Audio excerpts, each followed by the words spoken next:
এই যে শীতকাল আসছে, বিয়ে বাড়ি, জন্মদিবস, ওয়াজ মাহফিল, কাউন্সিলরদেরকে প্রত্যেক জায়গায় যাইতে হবে। ২,০০০ টাকা, ৫,০০০ টাকা, ১০,০০০ টাকা বাপের টাকা দিবে। সেবা করতেছে রাষ্ট্রের পক্ষ থেকে, টাকা পাবে কোথায় সে? আবার সে ঠিকাদারি করলেও তার দোষ। আপনি তাহলে বাইন্ধা রেখা সাঁতার কাটতে বলতেছেন, সেই রাষ্ট্রের সেবা সে কিভাবে করবে? তবে আমরা অনুরোধ করবো আমাদের সহযোদ্ধাদেরকে যে অন্তর্বর্তীকালীন সরকারকে ওনাদের একটা সম্মানী ভাতার ন্যায্যতার ভিত্তিতে ঠিক করতে হবে। যারা বড় শহরে থাকেন সেখানে খরচ বেশি, যারা একটু প্রান্তিক পৌরসভায় থাকেন তাদের খরচ কম, কিন্তু ন্যূনতম ৫০,০০০ থেকে ১,০০,০০০ টাকা সম্মানী ভাতা দেওয়ার দাবি করছি, যেন তারা সম্মানের সাথে বাঁচতে পারেন এবং জনগণের সেবা করতে পারেন। আর হচ্ছে তাদেরকে একটা পুনর্বহাল করবার মধ্যে কিন্তু মেয়াদ ঠিক করে দিতে হবে। পুনর্বহাল করলো, আবার ৩ মাস পর আবার সরাই দিল, তাহলে কিন্তু দেখা যাবে যে আবার সেবাটা প্রচন্ড রকম বিঘ্ন হবে। সেবার সমস্যাটা কোথায় দেখেন, যে আগামী এই জানুয়ারি মাসের প্রথম সপ্তাহে প্রাইমারি স্কুল, হাই স্কুল থেকে শুরু করে প্রচুর বাচ্চারা স্কুল পরিবর্তন করবে, নতুন ভর্তি হবে, এবং এই নতুন ভর্তি হওয়ার জন্য তাদের কাগজপত্র লাগবে, জন্ম সনদ লাগবে, তাদের বাবা মার পরিচয়পত্র লাগবে, এনআইডি কার্ড লাগবে, সত্যায়িত করতে হবে।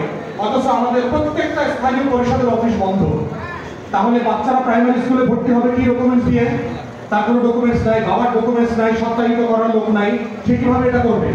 তাহলে বই পাবে কিভাবে? কিসের ভিত্তিতে বই দিবে?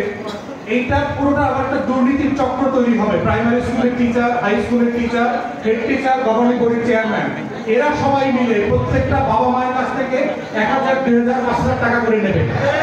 যদি এই সেবাটা রাষ্ট্রের পক্ষ থেকে আমি দিতে না পারি, এই দুর্নীতির আবার নতুন একটা চক্র তৈরি হবে। অথবা যেটা হবে, যারা উপবৃত্তি পায়, যে সকল মেয়েরা, গরিব পরিবারের ছেলে মেয়েরা, সরকার এই টিচাররা এবং গভর্নিং বডির সদস্যরা মিলে ১ মাস ২ মাসের উপবৃত্তির টাকা কেটে রাখবে। তাহলে এই গরিব পরিবারটাকে বঞ্চিত করা হলো এই বঞ্চনার রেজাল্ট আকারে। তাহলে এই মানুষগুলো যদি সেবা দিতে না পারে, তাহলে কি পরিমাণ ক্ষতি হবে চিন্তা করো। আর একটা সংকট কি দেখেন, আমাদের কাউন্সিলররা না থাকার কারণে, স্থানীয় পরিষদ না থাকার কারণে আমাদের যে লোকাল ডেভেলপমেন্ট ওয়ার্ক আছে, বাংলাদেশের মিনিস্ট্রি ওয়াইজ সবচেয়ে বড় মন্ত্রণালয় হচ্ছে লোকাল গভর্নমেন্ট, এলজি, যেটা এই লোকাল গভর্নমেন্ট মিনিস্ট্রির বাজেট প্রায় ৪০,০০০ কোটি টাকা। এই কাজগুলো কিন্তু আটকা পড়ে গেছে।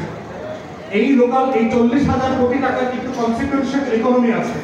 যে এলাকায় ৫০টা রাজমিস্ত্রি কাজ করে, সেই এলাকায় কিন্তু ২টা দোকান তৈরি হয়, ৩টা বাড়িতে বাসা ভাড়া তৈরি হয়, ওখানে মোটরসাইকেলে যাওয়া আসার কারণে তেল খরচ বাড়ে, পেট্রোল পাম্পে বেচা কিনা বাড়ে, মুদির দোকানে বেচা কিনা বাড়ে, টিউশনি বাড়ে, এইরকম অনেক সেবা তৈরি হয় একটার সাথে আরেকটা জড়িত।